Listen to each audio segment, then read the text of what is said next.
Hey, Matt. Hi-ya! Can I... What? What? I'm starting with I got a lot of pent-up energy since we didn't do a podcast last week, so I'm doing some podcast karate. Hi, hi, I don't know if that translates in an audio hi, format. hi. Ha, ha, ha, ha. See? See, I was going to ask if I could pull you for a chat. Oh, man. See, I'm trying to bring the energy up. Uh-huh. You're trying to bring the energy down. I don't think so. The internet has been on fire for Love Island. Hello and welcome to Pull You From a Chat, our latest podcast. Mm-hmm. That's right, we were going to change the format, I forgot. That's right, I know. We did it, though. We did it. Oh. We watched all 49,000 episodes of season. I definitely felt like an elder millennial. Yeah. Watching this. We did realize we could be some of those people's parents, which hurt a little bit. It hurts a little bit. But we even went and watched a live showing. No. Of one of the Watch black episodes. Yeah. That was fun. Okay. Got little lays and had themed drinks. We did. You had your mamacita. Mamacita. And then we watched the finale. We did watch the finale. We won't give any spoilers. It happened. I was excited. Yeah, it was fine. But man, the reunion is gonna be mad. I'm excited about the reunion. It's gonna be mad. That I'm pumped about. Because there's been a lot of drama since those people got their phones back True. and got back to the States from Fiji. I cannot imagine going from 6 weeks without any connection to the outside world and then getting their phones back and just seeing everything that's been triggered. Every notification ever. Everything about everybody showing up in your DMs. I watched the Caller Daddy podcast episodes with Amaya and Huda. Mm-hmm. Those were good. I mean, Amaya's was fun. She's just fun and lighthearted, and it was cute. But the Huda one, that was almost 2 hours, and there was some... She's perfect for that kind of show. Yeah. You know what I mean? I think she ended up with the most followers. She's got 4 million followers. I don't doubt it. Yeah, but... She's a walking mess. That episode just gave a lot of background into her, childhood and... her stunted growth. Yeah, a little bit. And just it makes more sense why she would have trouble with emotional intelligence and conflict resolution and things like that. So I enjoyed it. I don't know that we'll watch another one. I know you probably won't watch it. We will not.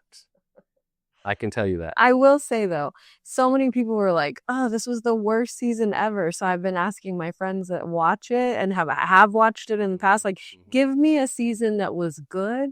I might go back and watch that at some point. Would you watch that? Mm-hmm. But I enjoyed it. I enjoyed watching it. It was a fun, to me, it's anytime I see or hear that show, it's going to give me summer 2025 vibes. Yeah, with you. Agreed.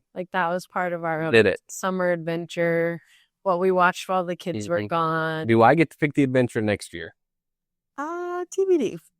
Maybe we can just watch all the Lord of the Rings movies. Maybe you can give... Okay, I was just going to say, maybe you give me 3 suggestions and I pick one, because that would be an immediate veto. I fell asleep in the middle of that. That's blasphemous. Okay, then we're gonna watch every season of Survivor then. Oh, maybe. That's better than Lord of the Rings. Oh my gosh. Andrea. Yeah, I don't know. We'll see. TBD. We got time to figure that out. But what else is happening? It was fun. I enjoyed going to the watch party with you. And that was fun. The time we spent together was fun. Yes. It was a lot of human emotion. I feel like we set out with a desire to just understand the show. What is it? Why do people watch it? What's it about? I feel like we understand that now. Do we? Do you get what happened? I get it. Okay, you're going to have to explain it to me later. I feel like if I were to watch another one, I would go in with a better understanding of the purpose. I do have one note for that show that would make that show 100 times better. Okay. Are you ready for this? I'm ready. So right now the show revolves around these people sitting in a house and just talking to each other. Yep. 12 hours a day in their sexiest clothes. Right. But the one episode that was actually good and interesting and led and created conversation was the baby episode where they gave them babies. Yeah. I think they need to give them more things to do during the day. And things. Because that's how you actually build a relationship and see how people act in different situations. Yeah, I like that because I felt like you saw more of their real selves on that day and that challenge than the other ones where they're just like making out with each other and slipping and sliding on these different. I'm going to put a timestamp in this episode so people can fast forward through Love Island talk. Because, it's over. We're off the island. We're off the island. Other things this summer. Yeah, what else happened this summer? Well, the boys started a theater camp that Jackson has gone to for years. And the last 2 years, he's been a counselor. So this is his first counselor. Yeah, Ollie's gone for several. I was just meaning like he went to the camp and now he's a counselor. But yeah, Ollie's gone for a few years. And this year, Ollie got cast as the lead role. They did. So exciting. They're doing Madagascar. He's Alex the Lion. Alex the Lion. So it's been really cool. It's a 2-week camp where they're at the camp every day from like 9 to 4. And then at the end of the second week, they put on the full production. And it's a full production. It is incredible what they accomplish in 2 weeks. They have something like 60 kids. Yeah. And their ages like 5 or 6 all the way to 15. And wow.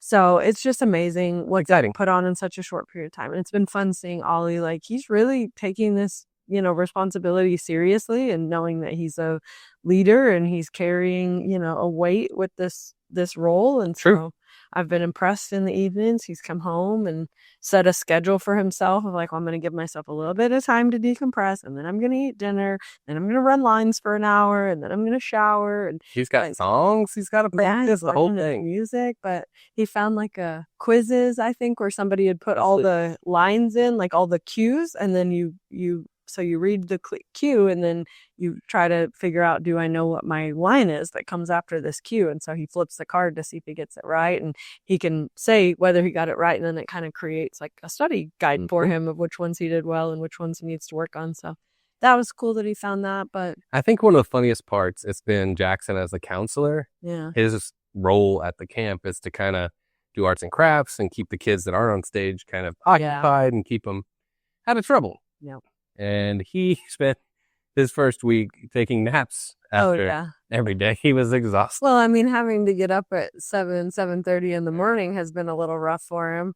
And then, so funny. Babysitting kids all day. I'm like, that wears you out. I can tell you that. I mean, it's good birth control, if nothing else, I guess. After his first week, that Friday, he came home and slept from 6 to 9 when we woke him up. Yeah. I said, hey, bud, there's pizza out there. Okay. Okay. Well, there. Didn't know you were planning on sleeping through till Saturday, but he's worn out. But this week's going to be week 2, and their performances will be this weekend. That's right. Can't wait to see it. I'm so excited.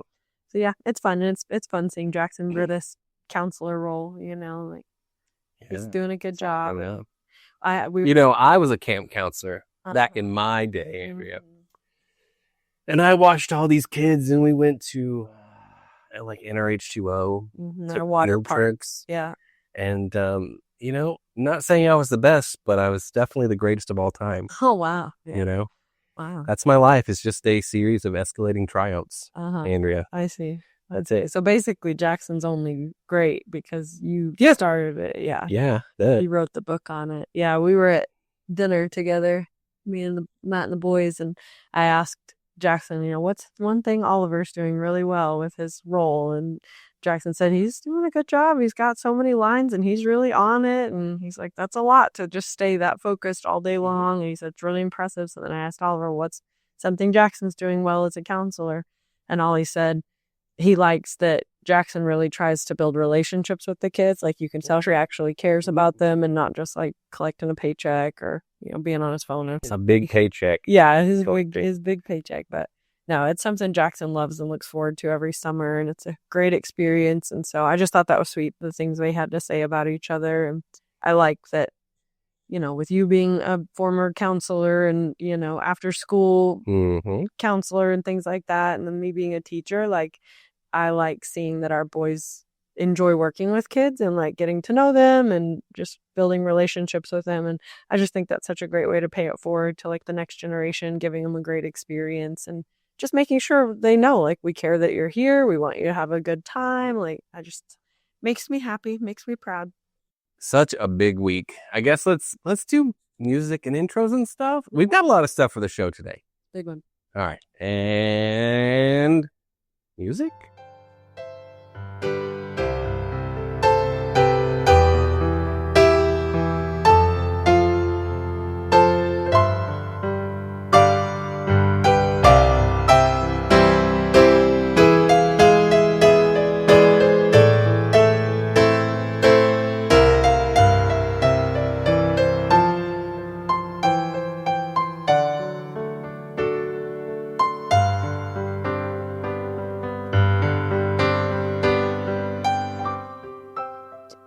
Welcome to our next chapter podcast. I'm Andrea. And I am Matthew. We are a married couple who have almost grown children who have decided to write a romance novel together, a rom-com novel. Trying, baby. First one, because we enjoyed reading them together and talked a lot about it and then decided to write one. And this podcast is documenting that journey. So thank you for joining us. Yeah, and this week we've got Author Spotlight again. We're going to talk about, is it not Author Spotlight? Is it Author of the Week? I'll never get that right. You keep telling me it's Author Spotlight. Maybe we should just start calling it Author Spotlight now that we've gone to an every other week. So it's like Author of the Bye Week, you know? I like the fact that we're not in agreement with this. Mm-hmm. We have Author of the Week Spotlight. Then we're going to talk about Romance Con.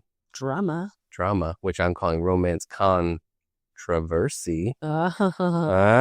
Okay. You know, I'm working on it. I like it. And then we have a little update about our book and what we got going on, our plan there. Yep. Right? Exciting. Excellent. All right, get us started then. Yeah. Oh, well, you get us started with our jingle for our Author of the Week. You mean Author Spotlight? No. Okay. I got this. Here we go. What's it called? Author of the Week? Yeah. Author Spotlight? No. This is my first episode on the show. Yeah, well, trying to figure it out. Here we go. Joining us today. Yeah. Look at the stars. Look how they shine for you, Katherine Center, and everything you do. Yeah, they were all yellow. I came along. I wrote a song for you, 'cause you're the author of the week, and it was called Yellow. Thank you. Huh? I like that, and that's topical. Topical. Because, man, the Coldplay concert controversy. I don't know what you're talking about. Oh, no. Never heard of that. Living under a rock. No, I don't know what you mean. Yeah, so I'm glad Katherine Center has a... She has a very part of this topical and clear connection. Yes. I'm excited to tell me about Katherine Center this week.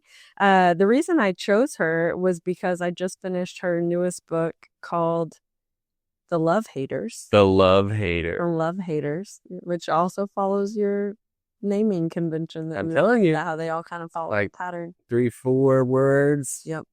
And it's got that same vibe. It's always da-da-da-da.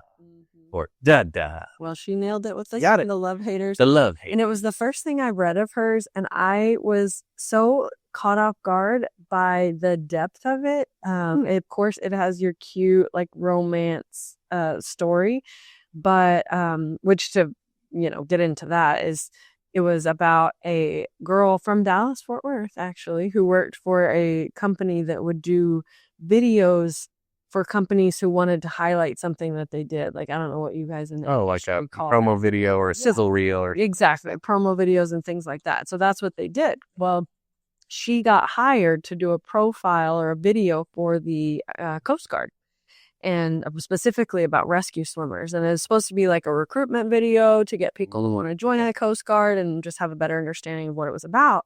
Well, the person that she was supposed to be interviewing had gone viral for saving Jennifer Aniston's dog in a video.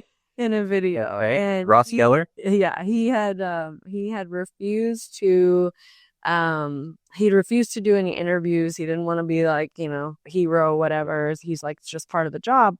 Well, the guy that she works with that tells her, hey, I want you to go on and do this assignment, he happens to be this guy's brother. So he's convinced him to do that. Well, the other cool part is the Coast Guard station that they're going to is in near Key West in Florida, which I also super loved because I just went to Key West with my sister for a week in March. And so it was so fun reading this book where she goes down and she meets this guy, and she meets his like aunt, is where the aunt owns like a little condo of like little residences, that people can stay in. And so she's staying there.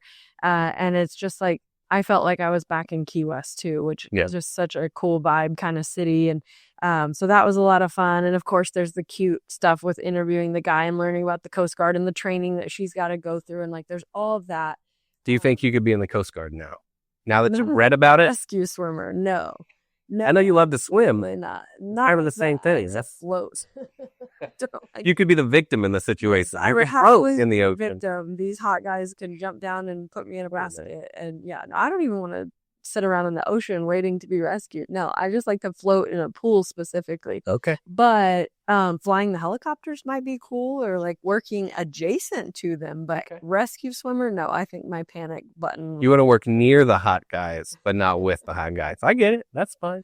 And hot women too. There's hot women in the Coast Guard. I don't want to leave anybody out because they all look fine in those uniforms. But yeah, no, I think I could work adjacent, but my panic button would go straight through the roof the second you put me in one of those like chaotic stress-ation scenarios. Yeah, with water and waves, and there is a lot of detail. Like she did a lot of great research in this book. But so like I said, there's the cute story of them meeting and getting to know each other and everything, all the misunderstandings and your rom-com kind of stuff. That's at the center. The setting was super cute. Oh yes, that's at the center. Ha ha ha, Katherine Center. Thank you. But the setting, you know how much I love when a setting kind of feels like a character, and so I could just picture it so clearly in my mind, especially having just been there. But what really caught me off guard was there was just this like deep connecting theme of like body acceptance and love, and just this journey that the lead female went on with learning to love herself. And I don't want to get too much in it for people who choose to read it. I don't want to ruin anything or have any spoilers, but she has this close friend who really pushes her to love herself and say things she loves about herself and build this culture of appreciation for her body. And so she's making her name specific things she loves about herself. And it's very hard for her to come up with things. And it was so deep and real. And I think especially as a female, I mean, I know everyone has their things with their bodies, you know, but just especially for females in our society and the way that our bodies, you know, are sexualized or constantly critiqued, and then the way that gets in our own heads and media and influence and stuff. So it was really like there was such a depth to it with that, and I really enjoyed going along that journey with her. You talked about that in our book too, though. Yeah. Like you talked about that being one of the things you wanted to kind of show in our book is this like acceptance of yourself kind of feeling. Absolutely. And I think that's so important. I think it's something that women, it's almost like something you have to decide and fight against. Like media, you know, especially American media, it's like a decision you have to make to not buy into that stuff and not let it get too deep in your brain. And so, yeah, that was so good. And there was, I mean, I cried. I remember you and I had gone out to read together, like each took our books, and we're sitting at a table at a restaurant, and all of a sudden I'm like, oh my gosh, my book got really like emotional all of a sudden, that there's just this stuff between the brothers and their history. So can't recommend that enough, but that's why I chose Katherine Center to focus on. What was the book called again? It's called The Love Haters. The Love Haters, yeah. It was, like I said, first book of hers that I've read, but I immediately went to my Goodreads account and like added her other books to my want to read pile, because I'm like, wow, if all of her books are like this, if all of them have this like warmth and depth, and there was some wit and humor. Like it wasn't super funny, but it was very cute. You know, I'm a sucker for cute banter. And can I put you on a spot then? Yeah. And ask you how it compares to Abby, like in the sense of like, is it less witty banter but more depth and research and like these secondary stories? Is it? I know one of the things you said was really interesting to me. That seemed like an interesting detail is you talked about one of the rescues, like when they're in the helicopters, it was just like another day for them. Yeah. But every person they saved was like, oh my gosh, thank you. Oh my gosh. And they're just like, yeah, great. Whatever. Yeah, my everybody acts like that's what I do. No, yes, on the part of like less on the like witty banter. I think Abby's just second to none on dialogue. Not to say that Katherine Center's dialogue wasn't phenomenal. But I would say that it was less on that. Definitely a lot of research, which I would say like Abby does very well, but I think more for me it was comparable, very comparable. Maybe we should come up with. It had a lot of heart. We talk a lot about different authors on the show. Maybe we should come up with some sort of matrix to kind of put them on. I don't know what the two axes are, but I think that'd be interesting because for our listeners and even me, you know. It's like, well, how is this compared to something I know? Yeah, no, I would say it was very comparable to like an Abby Jimenez book because it did have a lot of heart and a lot of depth, while still having all the good like rom-com elements, whereas some of the books are just fluffier and they're meant to be that way. You know, there's not a lot of depth. It's just about the fun little story and, you know, things like that. And so I think thinking about our book, I want to figure out like where do we fall on that matrix like you're talking about, because I do want there to be depth and heart. I don't, not to say there's anything wrong with fluffy books. It's just like if this could be the only one we write, I want it to have more depth. I connect more with that as just an overthinker and somebody with anxiety and, you know, whatever. It's like I want there. Well, we're going to write to our strengths. So if that's something you really like, that's something you're going to help. For sure. For sure. So I really enjoyed it. I can't wait to read other books. And one of the things I noticed that I thought was really impressive is looking at Goodreads. Almost among really every other book has an average 4-star rating, which is not easy to accomplish. And she has several books. I would say probably 8 maybe books. I didn't count them, but just to see the consistency to get an average 4-star rating, that's not an easy thing to do on Goodreads. And for me, that's kind of like my bar is around a 4-star. Like if I have heard about a book and I go to look it up, I want it to be as close to 4 stars average as possible for me to be like, okay, yeah, because my TBR list is very long. And so I don't want to be adding things on there that a bunch of people like just weren't crazy about, you know? And so I just thought that was impressive that she had that consistency. But the other thing we love is she's from Texas. She's from the Houston area.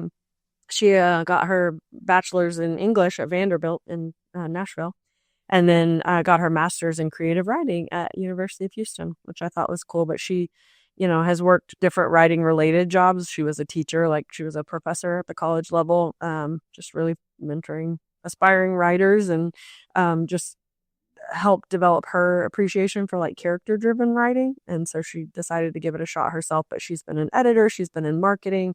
So she just really had a deep understanding of the world, I think.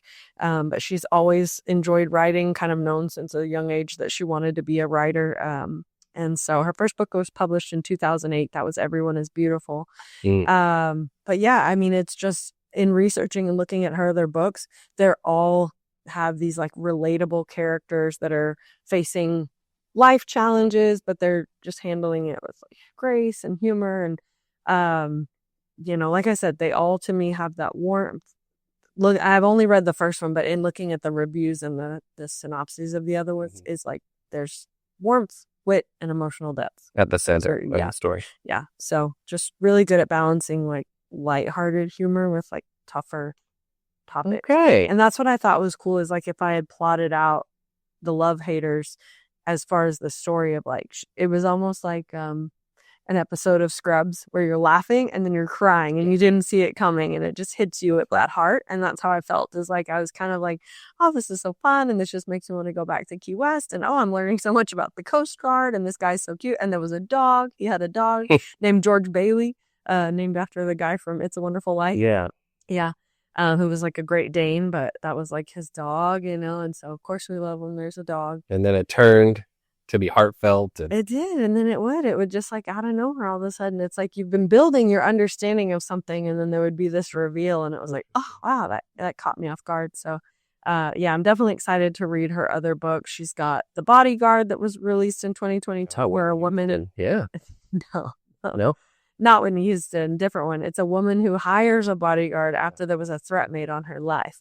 But her and the bodyguard started to have feelings. He like really guards her body. Like really guards her. Really guards it, yeah. Okay, good. And then there was Things You Save in a Fire, which was from 2019, where a firefighter comes back to her like small Texas town to care for her mother, who was kind of estranged, and then like she's having to navigate some stuff while she's home and unexpected, you know, new people in her life. New people, okay. Yeah. The Lost Husband was one from 2019 where you'll love this one. A woman goes to live with her eccentric aunt on a goat farm to heal after the death of her husband. I'm definitely, when you die, I'm going to have the weirdest pets, Andrea. It's going to be raccoons and goats, I think. That's where I'm living right now. A rabies shot. But yeah, so she's like lives on a goat farm with her eccentric. And then the other one that's more recent that people might have heard of is called the Rom-comers that came out. Yeah. I haven't read that one yet, but I'm excited to read it. And that one is one where it's a girl who's a screenwriter who is asked to rewrite a screenplay for like her idol screenwriter guy. Interesting. And it's like a Don't Meet Your Heroes. It's like Grumpy Sunshine. She meets him and he doesn't even care about it. He's actually just using this to get another project greenlit and doesn't even really believe that love is like, big deal. Yeah. But real. Or it's like a scheme, I love that saying, don't meet your heroes. I just would ask you, like, how does it feel to meet me? Like, is it good? I still just count my blessings every day. Like, I don't know why they say don't meet your hero. I know. You wouldn't know. You have no clue. Nope. Mm-hmm. It's everything I thought and more. I know. Really. I believe it. But anyways, yeah, so that's Katherine Center. I'm excited to read more of her books. We love a strong female protagonist. True. She's got that on lock. She's also a big advocate for mental health awareness. And so kind of weaves in themes of like recovery and emotional growth and mental health into her novels. So should that be one of our next books, the rom-com, is that what it was? Oh yeah, that might be a good one. Interesting. But I know we're like kind of hesitant too of like, do we step away from rom-coms for a while since we're writing one? Yeah.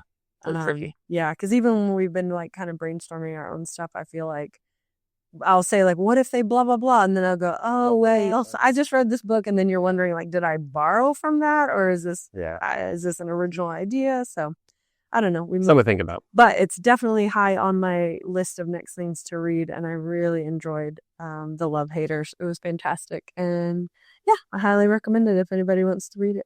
Let's reach out to her. Let's see if she wants to talk. Yeah. And she's a Texas girl. So ooh, I like that.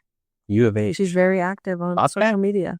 I don't know. Wildcats, their mascot, U of H? I think so. I think it's a bobcat. Is it? I don't know. Maybe. I'll ask her when we talk to her. Yes. Well, thank you. Yeah. Well, hold on. Look at the stars. Look how they shine for you. Katherine Center. And everything you do. It's actually a cougar. It's their mascot named Shasta. I don't know. Shasta. Another anyways, yeah. But thank you, Katherine Center. Good work, everybody. Yes. Good work. High fives. Now let's talk about some drama. Yes, you got to say what you gotta make the joke though. It's romance Controversy. Thank you. Yeah, romance con. Matt's hashtag that he's going to go viral. Hashtag romance controversy. Put a hyphen in there. We won't spend too much time on this, but as much as we are involved in book world now and book talk and bookstagram and all the things, there has been some controversy brewing.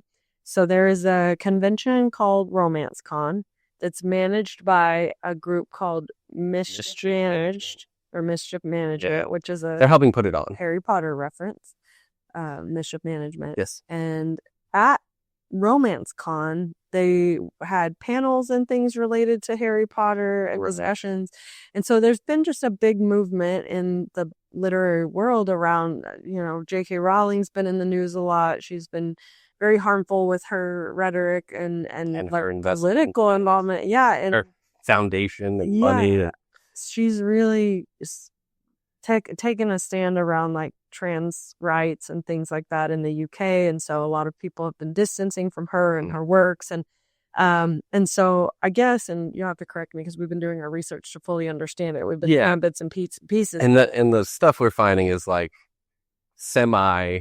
Yeah, because it's also a PR. It's a PR management situation too. So we know that what's being sent out is very crafted, and but there's just a lot of discussion happening basically because some of the authors who were there, one of them specifically, Julie Soto, who we've spotlighted on here before, she just released a book called Rose in Chains, which was #1 on the New York Times bestseller list. Congrats, Julie. Mm-hmm. Very, very excited for you on that. But Rose in Chains started on a website called, is the author of our own story? It's AO3, but I'm trying to think what it stands for. But it's basically a fanfic website. And so essentially, Rose in Chains was a Hermione fanfic, which is Draco Malfoy and Hermione from Harry Potter. Right. And so that's where this story started originally on AO3. Well, when she got a deal to publish it, of course, she completely rewrote it, made the universe her own, even made her own like magic system. Yeah. But part of the issue is that in the marketing for the book release, they've been referencing the Hermione fanfic. And so some of the other authors, and I guess some of the people attending, were kind of concerned of like, I thought we were distancing from this. I thought we were taking a stand. We want to make sure our like trans and non-binary authors and guests at this convention feel comfortable and safe. Well, I think beyond that, I think I read they were having actual like 4 or 5 panels. Yeah. So there were panels so that people who did want to still talk about Harry Potter or whatever could. And so it just became a point where people drew a line in the sand of like, let's not support this. Let's not continue. Yeah. The vibe I get is that Romance Con was like, well, I talked to my one trans friend and they said it's okay. Right. And then they just went along with their stuff. Yeah. And now everybody's like, well, hold on. That doesn't create a safe space for everybody. It sounds like it's one specific person that is taking a lot of the ownership of saying like, I didn't spend enough time doing my research, talking to people about this, getting a better understanding. And so what's happened is a lot of authors have withdrawn from this event, which is scheduled for first week of September in Milwaukee or Minnesota. Yeah, that sounds about right. I remember. I was actually doing some research right before the podcast and found a list where this lady has been compiling the authors. And so the con originally had something like 248 authors ready to go. Well, of the 248, 176 have dropped out. Wow. So you're talking 71% of the authors that they were going to have there are out. Yeah. Which, it's like, I hate that, how much time and effort goes into these things and how many people who are innocent and caught in the crossfire. Even those authors making money off of that They've invested money into being there and doing this appearance and having books for pre-sale and sale. And, this is a way for them to interact with and to pull the curtain back, we had talked to them about going out there and cabling and possibly recording out there. Or something. We didn't really follow through with it, but yeah, I know. I just hate it. I hate that, to see this, but I'm thankful to see the authors standing together and with the fans of saying like, we want to draw a hard line here. And so it's not, I mentioned Julie Soto just because her name has been at the top of this, especially with Rose in Chains just coming out, just hitting #1 on New York Times. But there's a lot of Harry Potter fanfic that has been rewritten. Sure. And for like traditional publishing. And so everybody's just wanting to like get some clarity on that, get some clarity on what that looks like and what it looks like going forward. And I think we'll keep following the story with the whatever reliable information we can find, and we'll bring that back. But and we know J.K. Rowling bad, yada, yada, all that piece. But I wanted to actually take this conversation and what we're reading here and talk about us as authors, right? And how we're going to be creating things and just the idea of, the easiest question to ask always is, how do you separate the art from the artist, right? And you may be a huge Harry Potter fan and love it, and then you get kind of double-crossed, right? Yeah. I mean, I think of all the people who have tattoos. Like Harry Potter is very meaningful to them. Like those stories and those characters, and like that they read them at really critical times in their lives, or like that's the thing that got them through and they were struggling. Like there's so much realness to that. And I think I do think it's cool to see this on our social media as far as like the controversy around this with, just the literary world, I guess, and like where things intersect with fandom and the authorship, being an author, writing these things, and then the social responsibility act, like just the accountability of the things that we're writing about, who we're working with, who, Yeah. And I think a big part of it is, knowing your audience, right? So another great example of that is Elon Musk recently, right? Like he has alienated what would be the people buying his vehicles. Right. And he's seeing that pain now, at least, in the pocketbook a little bit. Financially, yeah. And, it becomes a situation where we really have to be smart about not just what we're saying, because we're never going to represent something that we can't be behind. That's not the point. No. But more like just being mindful of the audience. Mindful, and I think educated too. Yep, even when I was, I've seen these things popping up about Romance Con. I've seen the announcements about when Julie Soto decided not to go. Romance Con posted about that, and she posted about that. and just kind of how these things have gone. But I've seen recently, like Allie Hazelwood is not on social media right now because she was on a panel where they were asking about like the Hunger Games, and she said she was Team Gale and said that PETA was kind of useless. And I mean, the people went to her comments and said some really vile things to the point that she like deactivated her accounts. And a lot of people are fighting back for her, just being so frustrated because she is such a positive person who really interacts with her fans, who really shows up on social media and goes to so many events and really tries to bring so much to the community, and also really tries to use her platform to like spotlight other maybe newer authors or authors that don't have as big of a platform, or trans authors, BIPOC authors, things like that. So it's such a loss for her to deactivate that, and I think it's just interesting. Yeah, it's really tough. It's such a weird thing because there's a spectrum of being like, I'm gonna walk the line and toe the rope, all the way through Kanye going nuts when you so like his younger music. It's like, where do you fall on that spectrum? And people like Allie Hazelwood who do the things like you're talking about don't deserve that for saying something silly. Yeah, it's a personal opinion. It's a personal opinion about a work of fiction. Yeah, and I think the being educated part too is so important, because in one of the videos I was watching about the romance controversy, was just talking about how you might get so upset about Hermione fanfic, but like where you also need to think about Lord of the Rings was produced by Harvey Weinstein's company, and so it's like wanting to make sure too that it's not performative activism, right? And that you're really educated and making choices that align with your values and represent what you believe. And so it is great to see these authors and fans kind of bonding together, because now what's happened is they've moved away from Mischief Management or whatever that was called. They're looking for a new group to help them. They're sending emails out to authors who are or have already quit or backed out, and talking about they're going to be giving free tables to trans, non-binary. They're going to be, they're going to be donating of the table fees. So they're trying to kind of make it right. Yeah.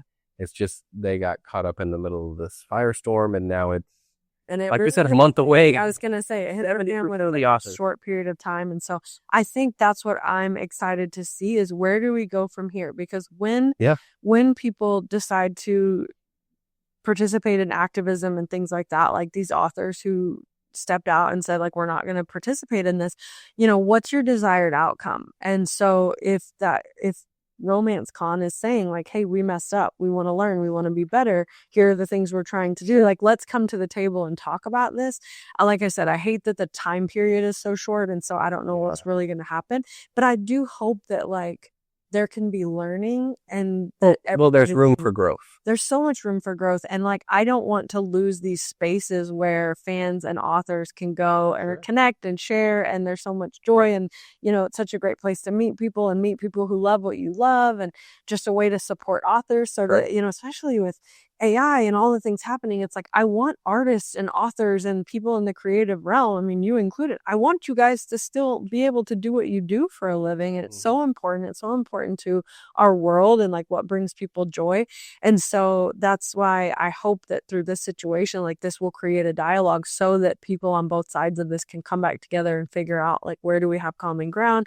What does this look like going forward? What are our non-negotiables? Because it's interesting to see what they've come up with so far and what they're offering to get some of the authors back. And, they're donating to certain, charities and organizations and things like that. And as you talk about it, I think about what does this mean for other conventions moving forward? And it's exactly what you're saying. I think it's transparency and accountability in the sense of, a lot of these conventions are very big money-making things. That's the whole point of them.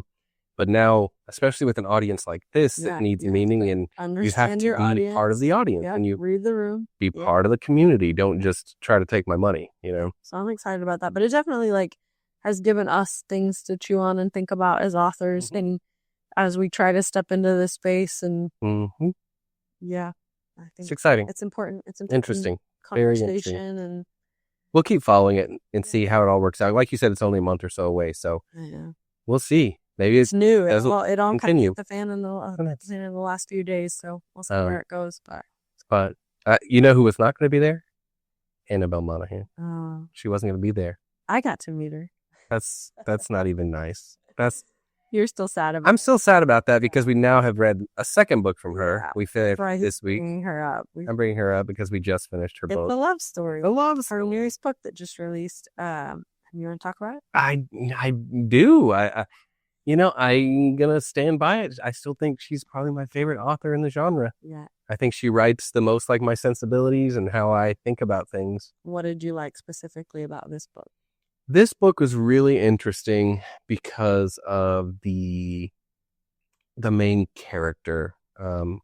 It's not somebody I would typically like step into their shoes, but it was so well written that I could. Mm-hmm. And I could find that meaning and attitude that she brings. And the other thing I like about her is that the couple books we've read so far are about show business. And I think that's always interesting to me a little bit. And because in this book, she's trying to get a movie made and runs into a DP cinematographer who shut down the first book and now is trying to help her make first movie. Yeah. Shut down this first movie and now is trying to make the second one. And I don't want to tell too much about the plot, but and Jane, the lead character, I think we've talked about on here. She was inspired by Jeanette McCurdy, who was on like iCarly and stuff. She wrote a book called "I'm Glad My Mom Died." Yeah, I need to look up the exact title of it. But so Annabelle has said that she was inspired. She was inspired by that book, but I remember you read. Died. Yeah, and I read it as well. And so Jane in this book was a former child star who was a character very similar to Jeanette McCurdy's character on iCarly. Kind of the Dustin Diamond, Screech Powers, comedic relief, always messing up, always sitting in the nachos, dropping the ketchup, silly pleasure, kind of stuff. Yeah, that she had done that as a kid, and so now she's like trying to be all grown up, and she's trying to make a new name for herself, and she wants to get this movie made. Yeah. And so that's how she runs into Dan, the male lead. And he is kind of hesitant and he loves this movie. He does love the second movie. He loves the movie. And he wants to get it made. And basically in this first meeting, she ends up telling a lie as a way to, because I guess the main guy, like, so the head executive of the studio says, hey, this needs to be more commercial. We need to bring the tiger in the room. How we put butts in seats, and her and Dan both go like, that's not supposed to be a Marvel movie. It's supposed to be a sweet love story with this and that. And so she promises to try to get a song made by basically the Justin Timberlake of the day that she knew from show, and there's a whole history with that. And so she is very different. She has a lot of like insecurities and a lot of like just lack of, I guess, worth, value, so it's kind of her journey to learning to love herself and have confidence and just heal from some of those past traumas. And so it's good. But there's some fire prose in there, Andrea. It's so well written in certain spots that I just where you just love writing. Yeah, definitely. There's just hot spots where I'm like, damn it. Yeah, and she's just killer with insights, like these really subtle human things that the way she writes it, you're like, that is exactly what that's like. I like the way she does slow burn stuff where it feels like you're sliding down a mountain and you're just kind of like grasping. You know where you're going, you're falling into this love scene, but it's slowing you down as you're grasping for these insights that are being pulled in. And so it's really fun. We finished It's a Love Story. Definitely enjoyed it. Trying to decide now next, do we read another rom-com? What's the next thing we read?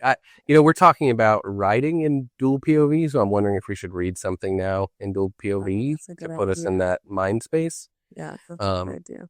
But yeah, as we transition to talk about our book, one of the main things I liked about this book is that it had an overarching like want or theme or like a goal, right? Is what?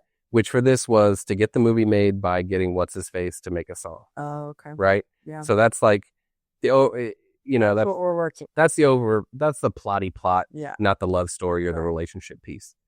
And so as we talk about our book, I do want to give a quick little update, but we have been brainstorming a lot on our book because I feel like we started with characters and we built out characters. Yep.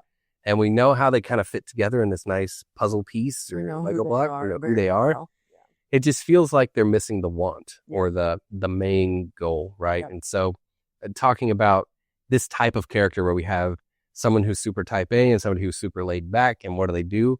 One of the easy tropes to kind of go to is some sort of journey.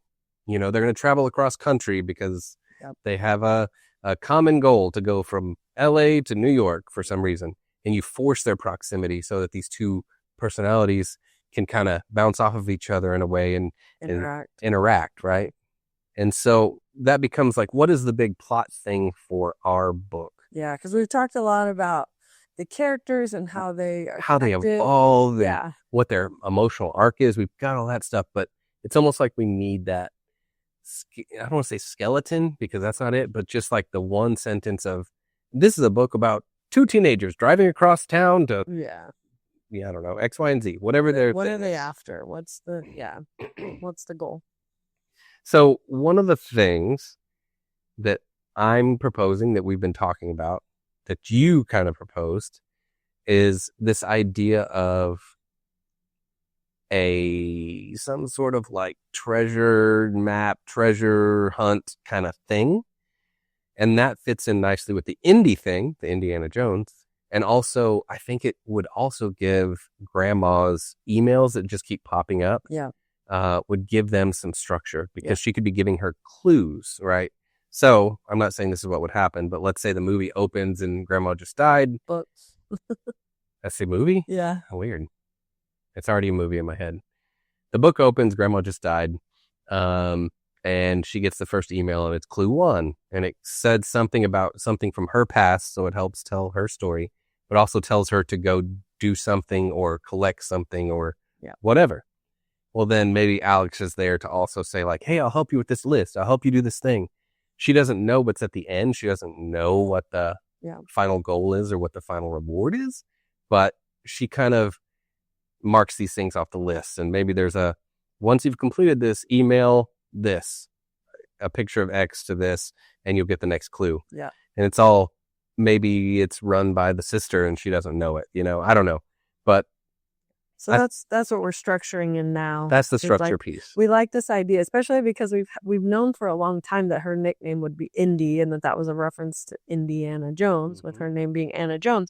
So it's fun to now have this tie-in of there being some element of a treasure hunt or her seeking something, and that her grandma is playing a role in that from the afterlife. Trying to make her adventurous. She's trying to. And I think the part of it is we keep going back to like, what does Indy want? Yes. We've talked about, we really feel like she wants security and safety and control. She thinks she gets those things from control, even though clearly you can't. You don't. So, but we could see her grandma wanting her to reconnect with her, maybe a younger version of herself before she experienced some trauma with, her mom's relationships and stuff, is like, get back to the indie part of you, and the Indiana Jones part. And so that this treasure hunt or whatever it is, this journey would motivate the story forward, right? What's the thing that's going to push the story forward other than them being on the road for Zoe's tour or whatever she's got going on. So we're still working through that. Yeah. And we've decided to, because we're still trying to figure out our writing style. We've done like chapter after is there a reason we are revising because of adding this, treasure hunt element. But the original idea was that Matt would write and then I would come behind you to edit and get feedback, and then that's when the discussion would happen. But now we're kind of wanting to see, like, let's just both write the first chapter and see where do we land. What does tone sound like? I just think that'll help us get our brains in sync a little bit with the writing piece of it. If we're not going to do that for every chapter, but the idea is for this first one, let's see how we can start off with a bang and kind of work together. Yeah. But separately. What? And who knows? Maybe we end up like, I write Indy's POV and you write Alice's, or vice versa. Could be. Who knows? But interesting. Yeah. So now we're weaving in this new element of like the main, like, what's her purpose? What's her want? What does she want? Or does she Does she have a disease and need to, I don't know, like, I don't think so. I don't know, I'm just making stuff up, but we just need the thing Yeah. that, she wants or that she has to do, or their main goal. And also, we started to book some interviews because we mentioned previously that we wanted to start interviewing authors and writers and creators.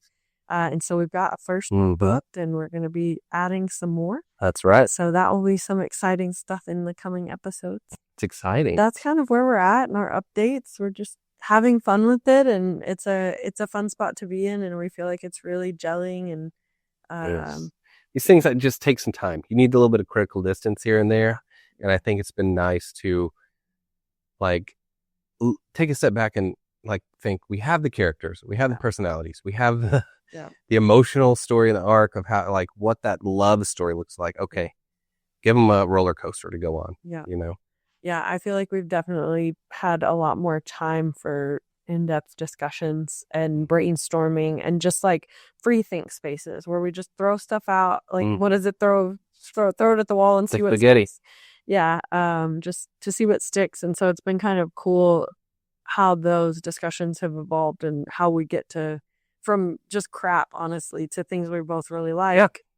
I mean, because of building on each other's. That is absolutely the process. You get all the junk out and garbage, and even some of the stuff we say here is not going to make the book, and it's not going to be good, and but it's part of our brainstorming. Yep.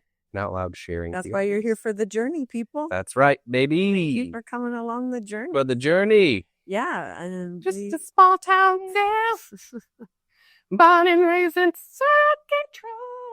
Is that right? Yeah, so thanks for joining us. We missed you last week.